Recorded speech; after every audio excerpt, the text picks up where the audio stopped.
Hello everyone and welcome back to Animation Pilgrimage, where we watch every single theatrically released animated film in chronological order. I'm Sean. And I'm Tennille. And today we are watching Horus, Prince of the Sun, or it's got like 7 different names. Little Norse Prince. Whatever the original Japanese pronunciation is. Yeah. This is another Toei animation film from 1968. In fact, it's the last movie we're watching from 1968. No, that's incorrect. We have... One more. One more after this. I think. Yes. Yes. I think one more. Whatever. We're getting there. And, this is a really good film. This was awesome! Holy crap.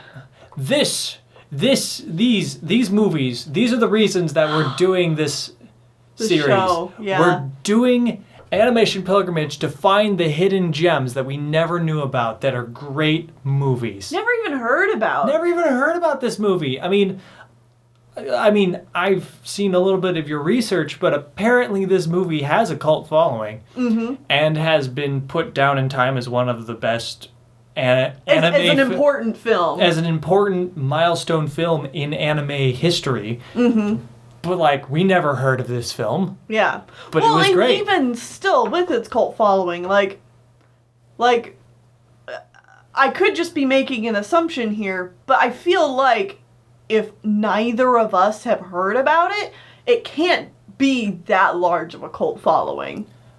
Probably, but also maybe just in America. Yeah. Who knows? This movie might be a lot more well-known in Japan. Mm-hmm. And also we might just be uncultured swine. Yeah. we might just, have a blank in our memory here. It's or not in our memory, but in our space. Our knowledge. Yeah, our knowledge. Our knowledge of this zone. Because we both like anime and animated Japanese animation, but, like, we're not 100% perfect on all of our knowledge of it. Like, oh, no, honestly, of course I don't know quite a bit. And we only watch an anime every now and again. We're really bad weeaboos or otaku or whatever the term is. Right. Like, I don't even know if I'm using that term right. Babaka. Oh, thanks. But, yeah. No, that's people calling us the baka. Yeah. I mean, like you said, there's just so much animation out there to consume. And as someone who thinks of themselves as a self-made animation historian, I try to look at everything. Horizons. Like, I try to look at everything, but it's really hard to look at everything and not feel overwhelmed and miss stuff? Right. So, for a really long time, I just kind of specialized in American animation. Even more so, specifically, Disney. Right. And with Animation Pilgrimage, it's more so about broad, like this is the process of me trying to broaden my knowledge. Yeah. Because, even after we finish Animation Pilgrimage, which will take us literal years. Because, again, each year is going to get worse and worse. Longer and longer. Yeah, worse and worse is the bad way to put it. Right. Better and better? That's not necessarily true either. Longer and longer is the correct. Yeah. There's more movies coming out every year, especially once we get to, like, the 80s and onwards. The 90s is really when it's gonna... Mm-hmm. It's going to be the kind of thing where it's going to take us half a year to get through a year. Well... especially once we get to modern day. Well, but see, there's the thing, is... And now we're not talking about Horus, but I feel like how it's going to go is we're going to reach, like, a peak of movies about late 80s into the 90s. And then we'll have the rise of the straight-to-DVD VHS. Oh, yeah. And then that's going to cut a lot of our films off significantly. because people don't have to go through the theater anymore. They can just release directly to VHS. And yeah, remember, we're not watching any of that. No. We're not watching anything that doesn't go to theaters. Right. And then... As best as we can. We might mess up a few times and watch something we're not supposed to. Yeah. And then, especially once we hit the late 90s and the aughts, like... Mm-hmm. We're going to go down to probably a more manageable size of animated films because the animation industry is like really trying new things around that time, and it's a thing. Mm-hmm. It's a thing. But we don't have time to go into all that right now. Let's talk about Horus. We'll cover it more when we get there. Yeah. But either way, we're talking about Horus. Horus. Horus and Hilda. And I just gotta say, I want to say Germanic, but that's not correct. European, like, Nordic? Scandinavian mm-hmm. names. I really like Hilda. Yeah. Yeah. It's a good name. Mm-hmm. Fun fact, the female protagonist. I knew you were gonna say this. Like I knew this is the direction you were gonna go. This has nothing to do with anything. No, but the female protagonist from Pokemon Generation 5. The best Pokemon. Black and White. Not Black and White 2. Black and White. The girl was named Hilda. The best Pokemon trainer ever. Yeah. She's adorable. She's amazing. I love her. Always go with Hilda. Yeah. Anyways, Horus. So, let's stop beating around the bush. The reason this film has a cult following and all that is guess who worked on it? Mr. Hayao Miyazaki. Yep, he sure did. It's like one of the lead animators. I said that weird. Mm-hmm. Lead animators on the film. Yeah. One of the lead animators on the film.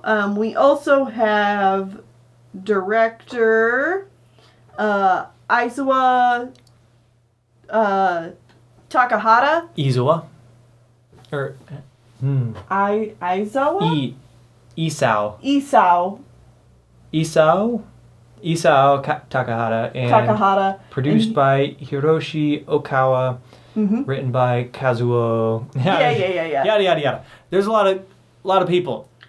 But you'll get about 5 minutes into this movie, and you're like, oh, this is a Miyazaki movie. This is a Miyazaki movie. Oh, yeah. Like we've had moments where I'm like, oh, I bet Miyazaki worked on that part. That felt like a Miyazaki moment. Like in Gulliver's Travels Beyond the Moon. The very last there is scene. a shot. At the very end of the movie. We're like, that is a Miyazaki. That's a Miyazaki shot. It just is. Like, even if he didn't necessarily animate it, like, he boarded that or something. He mm-hmm. was involved because that is Miyazaki in a screenshot. This movie starts with the main character sprinting around for, like, the first 10 minutes. Like, literally just a dead sprint.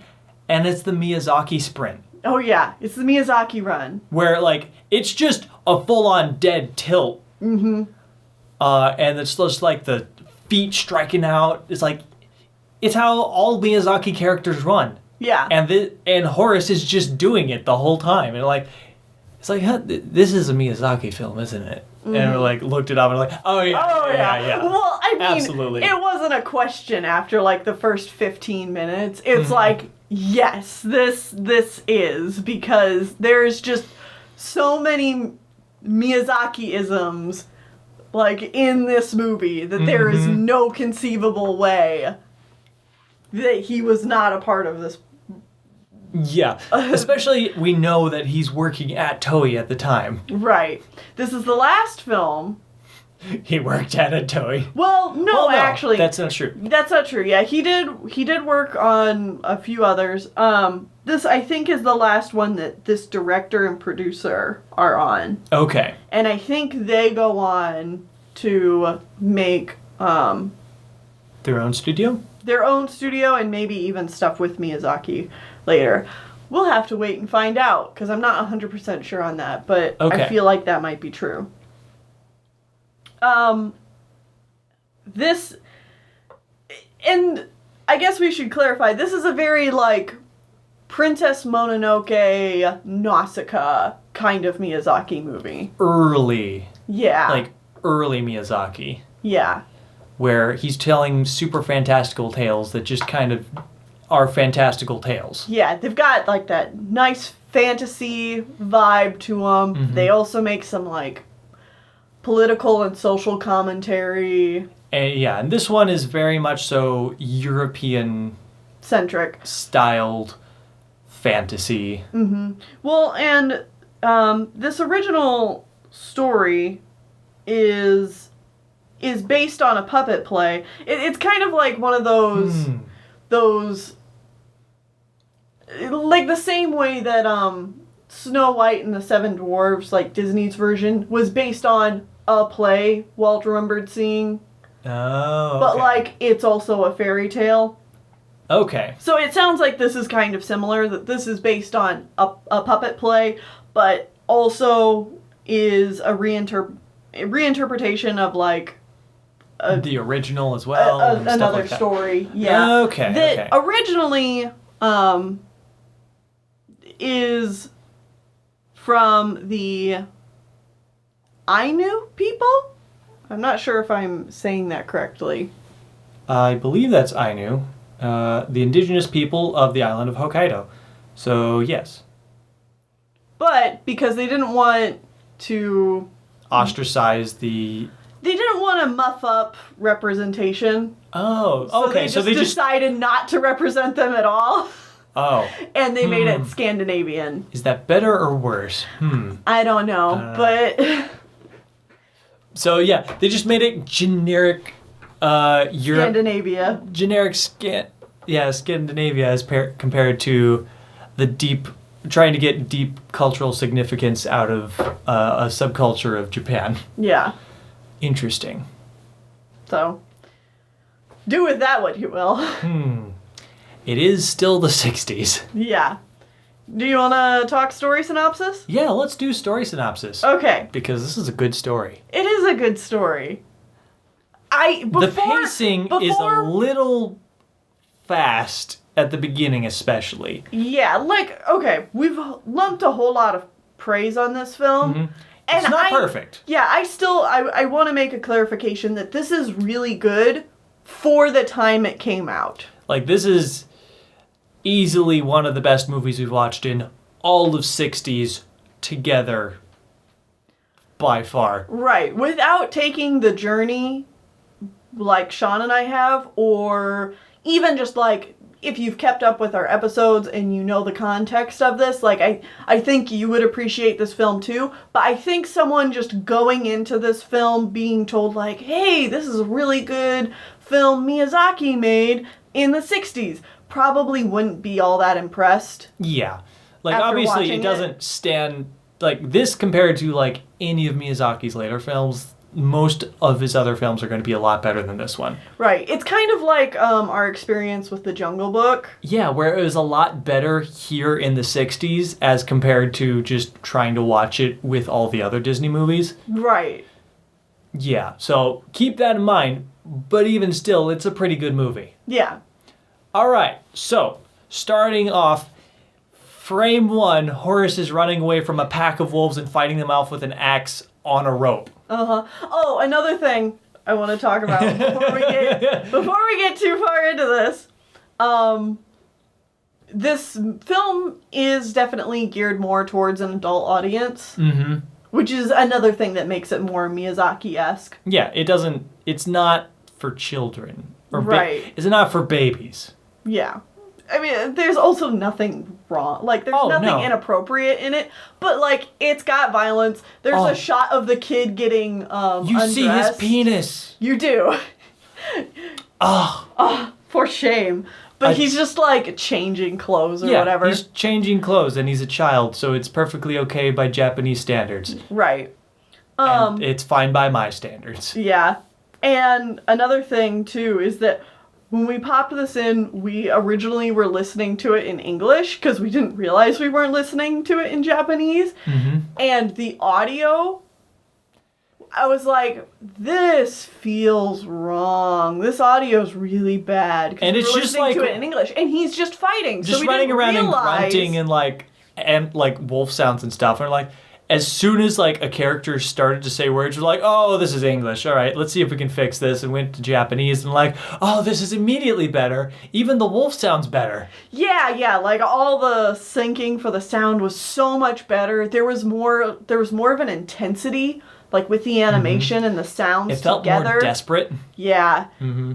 Yeah. Like I almost want to rewatch a bit more of the film in the English to see if they tried like making it more giving it more Americanisms and like making it softer. Well, I wouldn't be surprised if they changed the names of a few characters. Yeah.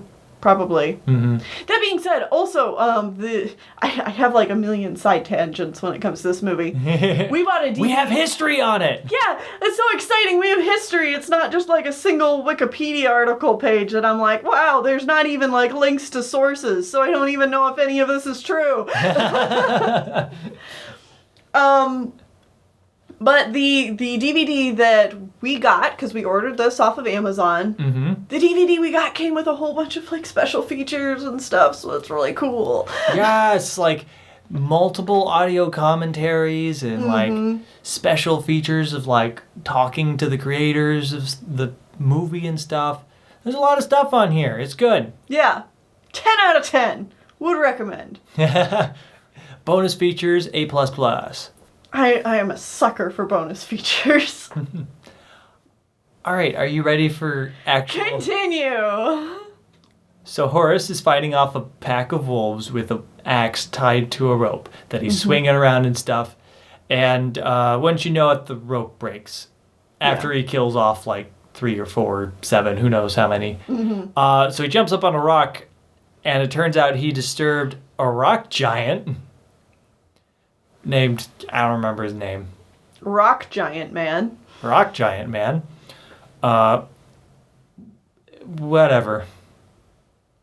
Either way, the rock giant's like, get out of here, you stupid wolves, and stuff. And he's like, oh, I got like this little prick in my shoulder. And Horus is like, I'll fix that for you. And he goes up and finds it's a sword. And he pulls it out. And the rock giant's like, cool. You can keep it. It's actually a super powerful sword that will help you banish evil. Banish evil is like, if you... It's the Master Sword. Reforge it, because it's useless now, but if you manage to reforge this giant, like, two-handed greatsword, you will be known as Horace, Prince of the Sun. Title drop. Because it's like the Sunblade or something like that. Yeah. And it's like, cool, and you can use that to, like, banish evil and stuff. I'm like, good. That sounds like a plot device and a reason for our character to do things. And the character's like, cool, I'll go do that. And the rock giant's like, hey, if you ever do that, I'll just come to you wherever you are and, like, title drop you again. Just gonna let you know that this is gonna happen. I'm gonna do that. And Horus is like, all right, cool, that's a little weird, but bye. And then we have, like, the montage of him running away, and we get the credits. And he's, like, running home to his dad, who is dying. Oh, his dad's on his deathbed. And his dad's like, hey, I lived in a village of humans because we live out here in the middle of nowhere by ourselves, but I feel really bad about running away, even though all humans were turned against each other by a demon and they all killed each other. But you should go find humans, and that's where you belong, and go be with them and stuff. And Horus is like, all right, I guess I have 2 motivations now. I think it was this scene in particular that, like, solidified it for me. That was like, yep, this was made by Miyazaki. Because there's just, like, shots of, like, the father, like, standing there looking all, like, proud. And he's got, like, this swaddling, like, in his arms. And he's like, I knew we had to get away from that life. And I can't necessarily think of another Miyazaki movie that has a moment like that in it. But I was just like, that's Miyazaki. Okay. I'm probably going to say that a lot during this review. So either way, Horace has like a little bear friend because bears. All right. And Nordic. Animal companions. Nordic animal companions in a toy cool, film. Yeah. Yeah. He talks. All right. Animals just talk in this movie. Yep. So he goes down the river and then he gets picked up by a hawk, which drops him on a mountain. And then he runs into the evil demon lord. Grunwald. Grunwald? Grunwald. Grunwald. Yeah, it's like Grindelwald, but not. But better. But better is Grunwald. Grunwald. Anyways, he looks like a demon man, and he's like, join me, because these... Be my brother. Be my brother, and I shall give you ultimate powers, and will destroy all people, and stuff like that. Mm-hmm. Also, the wolves are under my control. Yeah. And stuff. And he's like... Horace is like, no, and Grunwald is like, I have your life in your hands right now, because Yeah. Like, he's holding the axe, and, like, is the only reason that Horace is not falling off this cliff. Mm-hmm. And Horace is like, yeah, nope. And Grunwald drops him. And then he dies. No, it's... Fatality. No, he floats down the river. Horace and then is fine. He's found by human village. And he gets resuscitated. And he's living with, like, this blacksmith of all people. How convenient! Oh, we can reforge my sword here. So this is going to be a thing that he just does in the background all the time. Mm-hmm. And this is kind of the part of the movie where it slows down a bit so that you can just, like... Actually get to know Get Horace. to know the people of the village. And yeah, because, like, this is a big cast of characters here. Mm-hmm. It's like, we got the blacksmith, we have this small child who's trying to hunt this rabbit, but is, like, really bad at it, and they're kind of friends and stuff. Mm-hmm. And then we have the leader of the village, who is easily swayed by anyone who talks to him. We have this nothing layabout guy who is constantly whispering in the evil advisor. The evil advisor character who's whispering in the chief's ear. We have, like, a couple of other, like, young adult or adult guys who are just there, and they also interact with Horace and stuff. Mm-hmm. But either way, this village is currently being plagued by a giant evil fish that is, like, killing all of the salmon so they can't come up the river. And this is a fishing people, so they get all their food from the river, so it's a really big problem, and they've been losing people to this giant fish. Like, this giant fish is killing and eating people. Yeah, like, there's even this, like, really... sad scene where, like... Yeah, it's a really dramatic, sad scene. Like, sad, but like, just, like, it takes its subject...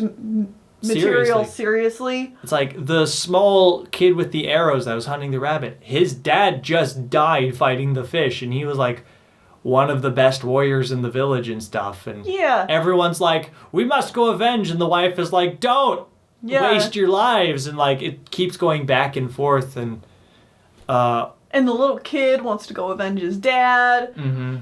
Yeah, either way, it's so good. Either way, the village is, like, placated for the moment. Like, some of them are still thinking of going in the morning. So Horace sneaks out in the middle of the night and goes and fights this fish. And this fish can, like, breathe energy beams and stuff. Oh, yeah. This fish is terrifying. As someone who does not like sea life at all, or large aquatic things in the slightest, I was not a fan of this fish. And I was totally okay with Horace murderizing the crap out of it.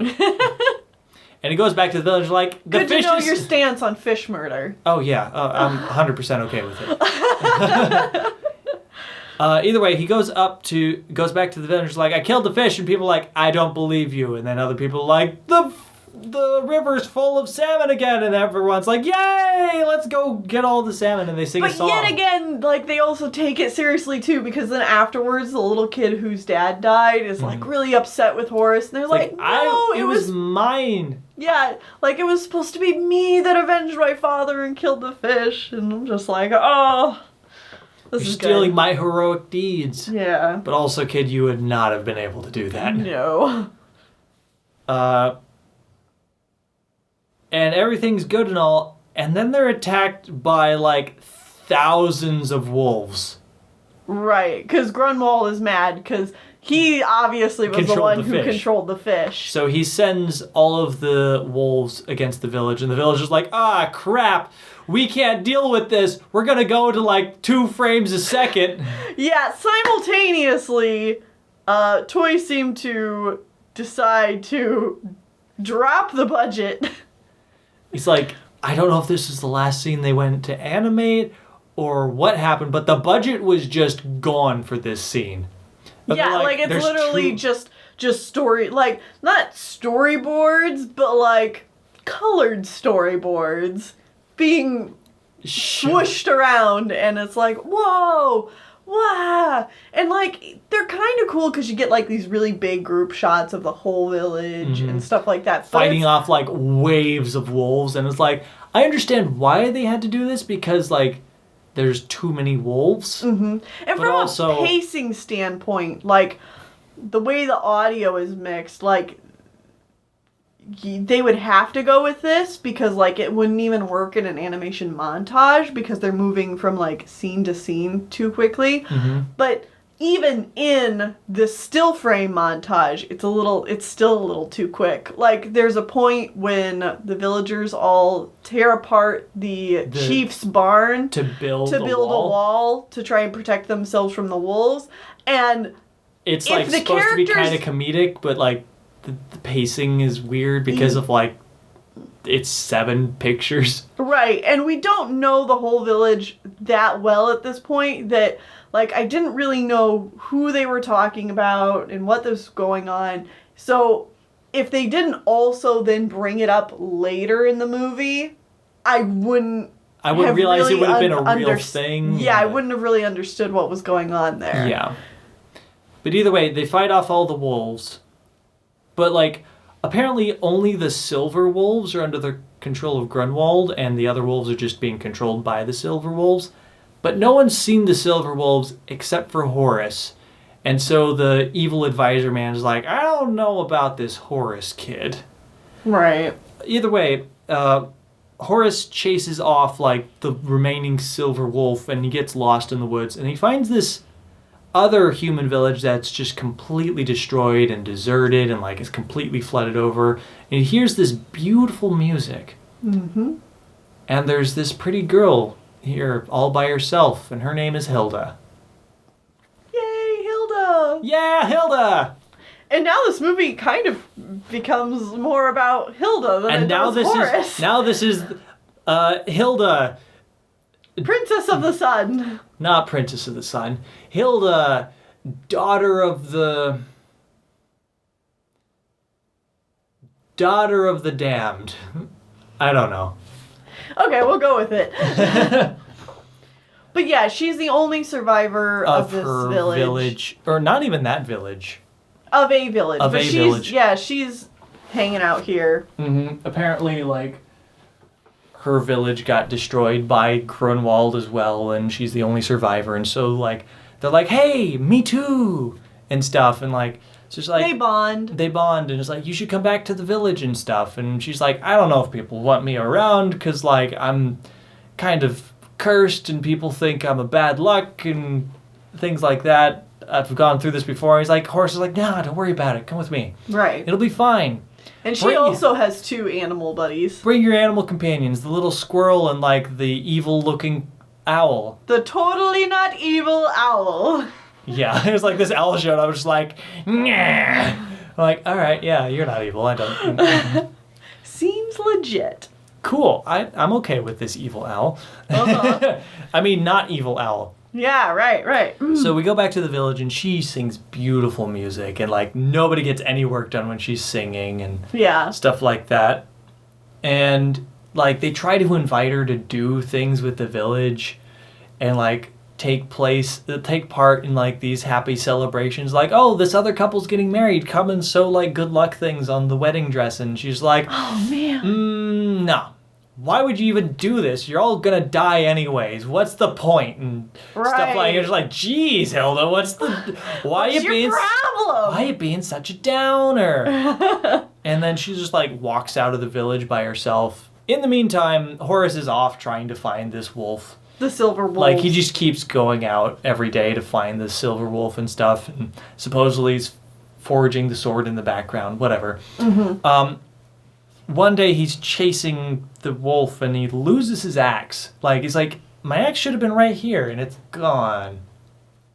Very next scene, we see Hilda with the axe, and she, like, holds it up, and then suddenly it's a army of mice. We've gone back to Band of Ninja. And this swarm of mice are swarming the village, and everyone's like, oh God! And like climbing on buildings and stuff, and this happens to be the day of the wedding. Yeah, the mice interrupt the wedding. And like I almost thought the bride got eaten alive by mice! Yeah, she like falls off. Like, this is another scene where like it kind of jumps into like only some frames per second because it's a swarm of mice and they couldn't do it in the budget. Right. But like, you just see her shawl on the ground all ripped to pieces. And you're like, did she die off screen? And then like, oh no, she's there. And it's like, oh, is she dying? No, she's like, I'm okay. And like, her husband takes her off to their house and they're fine. Yeah. And we see them later in the background and stuff. It's just like, oh my God, did they just kill her? I was concerned. Like, I don't even know this bride's name, but I was shooketh. It's like, oh no. And this movie does a really good job making you care about all the villagers. And like, the villagers and like, Hilda, what's your issue? Why are you so evil? Why'd you call down a mice swarm? Horde infestation? Sure. What's the terminology for a group of mice? Mises. Either way, at this point, the evil advisor really wants to get rid of Horus because he, for some reason, thinks he just doesn't like this guy, and he wants to blame him for all these bad things happening because it only started happening once Horus showed up. He wants to blame Horus because he thinks Horus is trying to grab his power. Yeah, he wants the power of the village and stuff. And he's like, Hilda, you sing and everyone will listen to you, and you back me up, so then we'll be like a team. And she's like, all right, sure. And we're just like, what? I mean, at this point, you liked Horus. I thought you liked Horus, and also at this point, like, we've seen you do evil things, but like, why? Right. Like, seriously, why, Hilda? Why? I like you. Don't do this to my heart. Don't be evil and stuff. And so she works together with him, and someone throws Horus's axe at the chief, and everyone's like, Horus, why would you do that? And Horus is like, I lost that yesterday. I don't know where it went. I was out of the village all day. It's like, yeah, chasing off some wolf we've never seen and stuff like that. And right. She gets chased out of the village, or he gets chased out of the village. Well, Hilda's the one who's like, Horus needs to go. Like she just straight up stabs him in the back. So he gets chased out of the village. It turns out Hilda has been working for Grunwald this whole time. Because she was put in a very similar situation that Horus was earlier in the movie. Be my sister. Yeah, so she is a sister of Grunwald. And apparently she is undying? Well, she apparently has a medallion that makes it so she can't die, but also, like, can't feel or something. I think it just makes her immortal. But yeah, apparently she bargained to become his sister for immortality. Because she was afraid of death. And her little squirrel friend is like, Hilda, I can't see you keep doing this to other people and to yourself. And the owl's like, you need to shut up or else I'm going to kill you. And I'm like, holy crap! Oh, jeez! That escalated quickly. Because the owl is absolutely working for Grunwald. And he's the one that stole the axe in the first place, it is revealed. Yeah. Either way, Horus gets chased out of the village, and then and wouldn't you know it, here comes Hilda, and she's like, I gotta kill you now. Yeah, Grunwald's like, you must prove your loyalty to me and kill Horus. because Horace has been a troublesome thorn in my side. And she's like, all right, I got this knife and I'm going to stab you with it now. And Horace is like, don't! Hilda! It's like, why? And then she's like, cool, I'm just going to drop you into this chasm of like evil Insanoville forest. It's like the fog in the spirit world from Legend of Korra. Yeah, where it's like you just go crazy within these woods. Mm-hmm. It's the Lost Woods. It's the Lost Woods. It is. You just get lost in there and you can never get out and you go insane. Yeah. And Grunwald is like, good job, Hilda. Now go back in there and actually kill him now. And she's like, oh, well. Like, fine, I'll do it.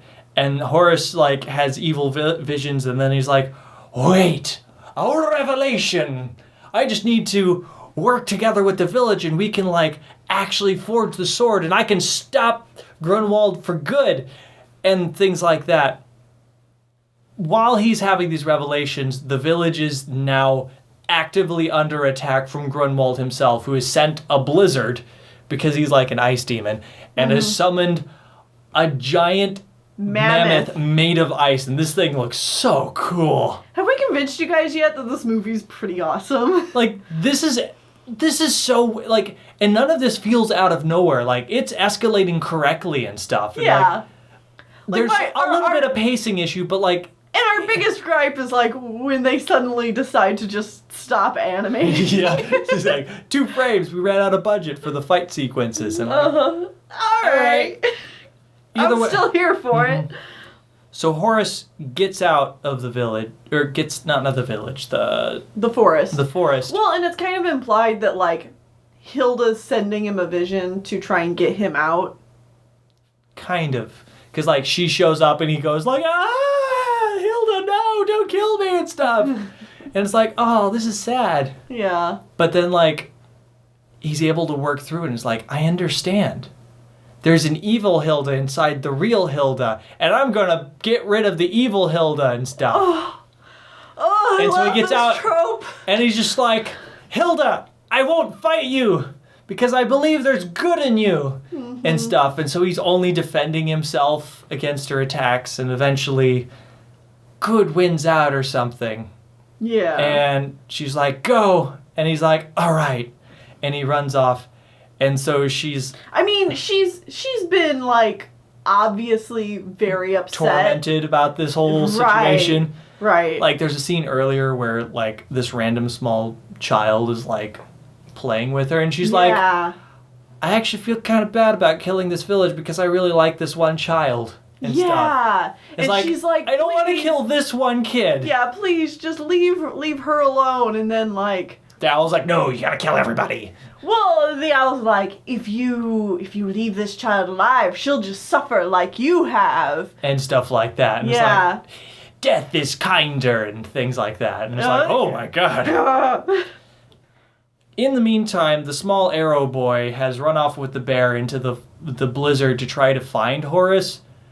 And Horace passes them somehow and gets back to the village. But Hilda finds them and she's like, hey, you guys are like dying in the snow and stuff. Take my immortality medallion and get away from here. Just leave.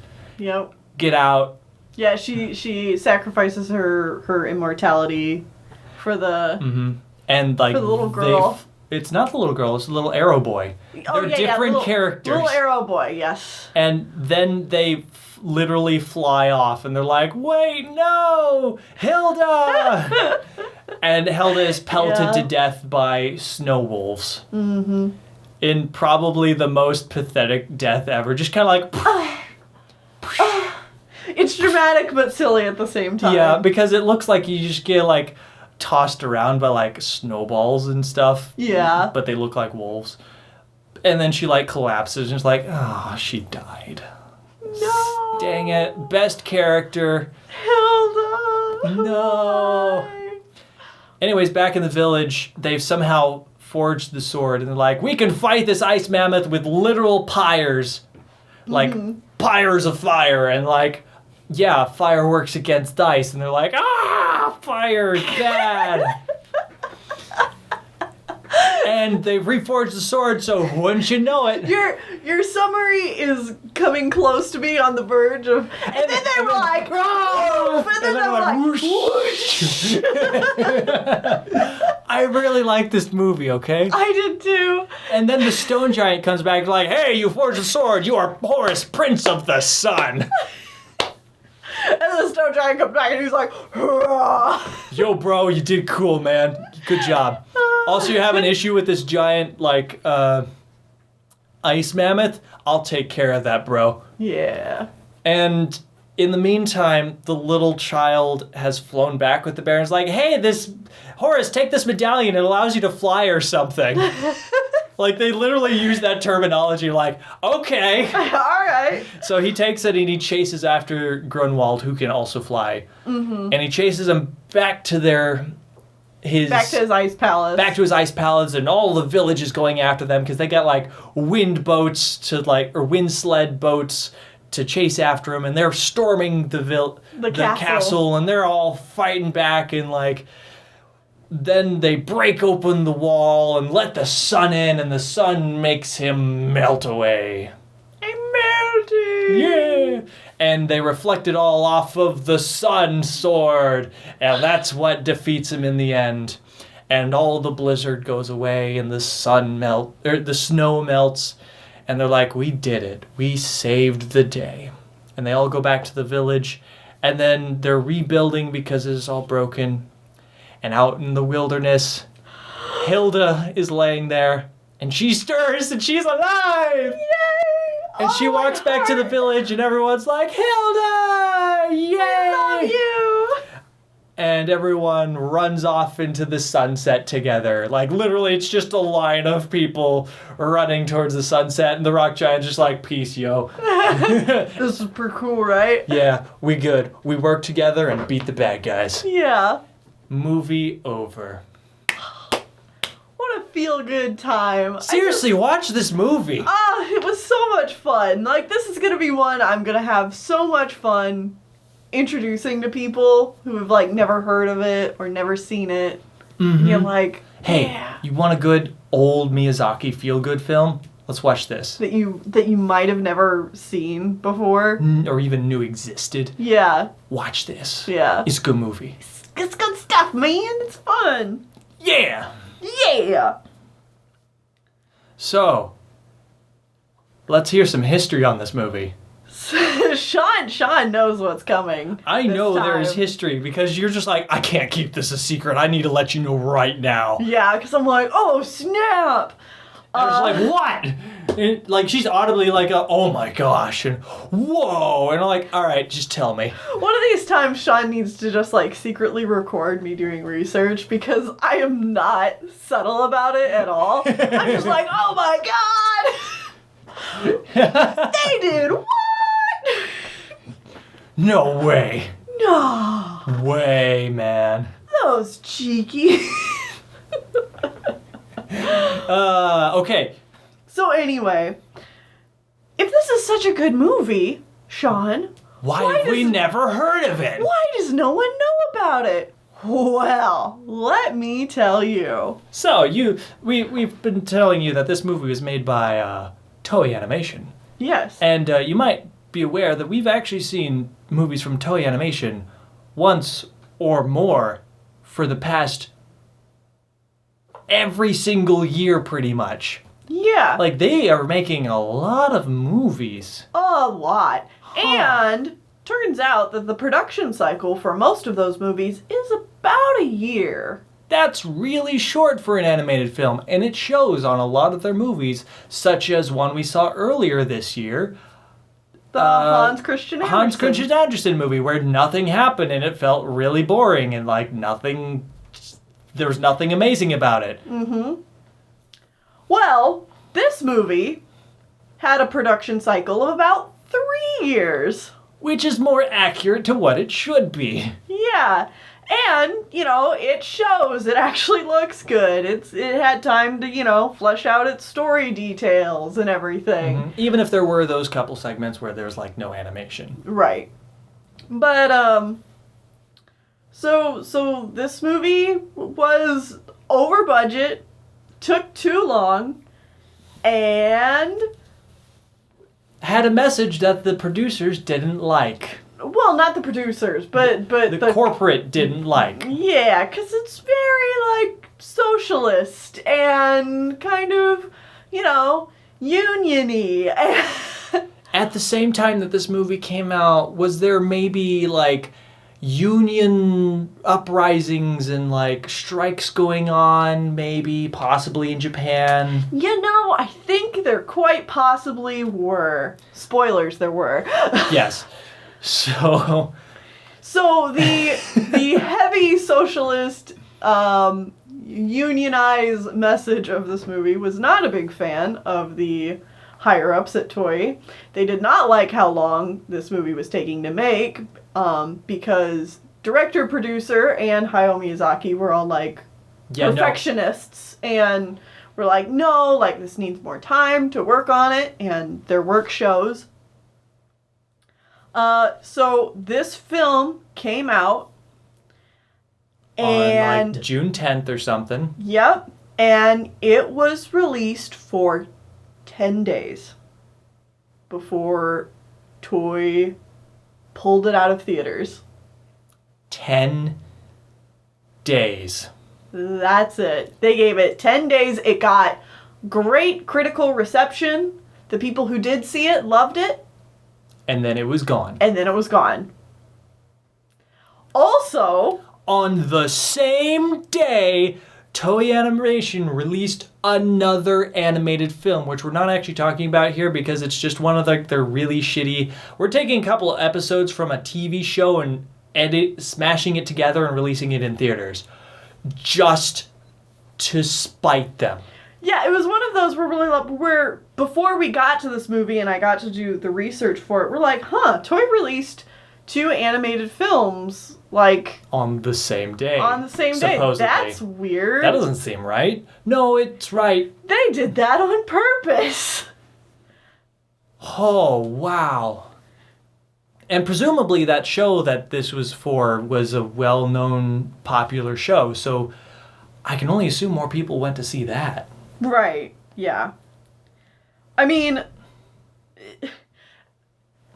this is so dumb, too, because it just made the film a financial flop. Mm-hmm. When... like, they shot themselves in the foot on purpose. Right, and it's like, to spite their workers. At least be capitalist about it and make money off of... Make money off of it and don't pay these people. Right. Do the American way, obviously. No, don't do that. Don't do the American way. No, seriously, don't. That's awful. That's also That's awful. also awful in a completely different way. Yeah. But... yeah, I was reading all this and I'm just like, ooh, this is so juicy. Oh my goodness. Oh... so much drama from like 60 years ago. Not quite 60. No, like 50 years ago. Mm-hmm. Man, we're still 50 years in the past. Holy crap. I know. We just had a conversation about this not too long ago. I know, but now I don't think it happened on animation, like during a recording session. I think it did. Did it? Yeah. Oh. I thought it did. Yeah, you had like a big existential crisis about how far back we still are. It's like, wow. Now people are gonna have to let us know. Did this actually happen, or was it this? It did. I feel. Or was this a private conversation? No, this was just an episode or 2 ago. You were like, oh my god. Okay. But yeah, I love. Since then, this movie has been critically acclaimed and renowned and re-released, and like Toei Animation's like, yeah, no, we made this, it was great and stuff. Right. Yeah, they kind of come around on all that. Mm-hmm. Probably because they have different people in charge and or realize it looks better to be totally down for this. Right. Yeah. I don't know a lot of the history of Toei Animation and the animation industry in Japan with unionization and stuff. I know currently the work ethic in Japan in general is nightmarish, and animation is probably worse. Is real bad. Yeah. The working conditions are still really bad. Mm-hmm. But, they make cool stuff, so it's fine. No. No. Yay! I mean, that just makes me want to go into a rant about the Disney Renaissance, but we're not there yet. Nope. No, we're not there yet. Mm-hmm. People can make great stuff under great amount of pressure. Doesn't mean they should have to. Great way to put it. Mm-hmm.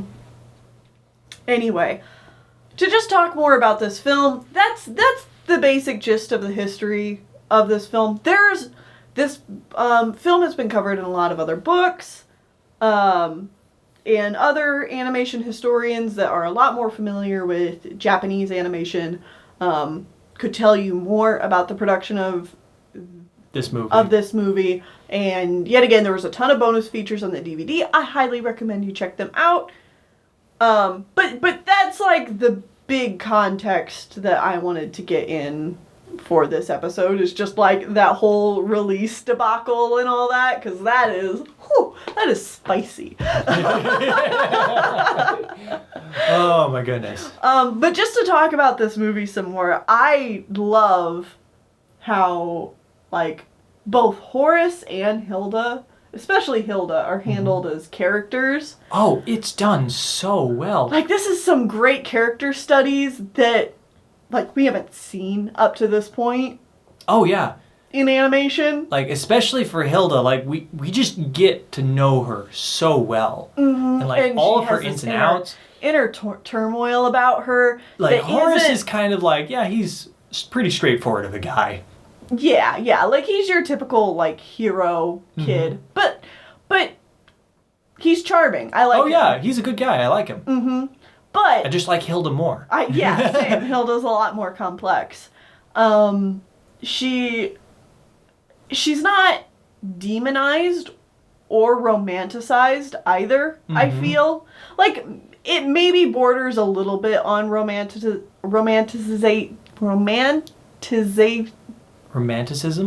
Romanticized? Yeah, like her condition is a little bit romanticized, but like, I feel like it strikes a decent balance. Woe is me. I've been turned by this evil demon. Right. However shall I get out? No, it's not to that extent. But it's like, it's definitely still there.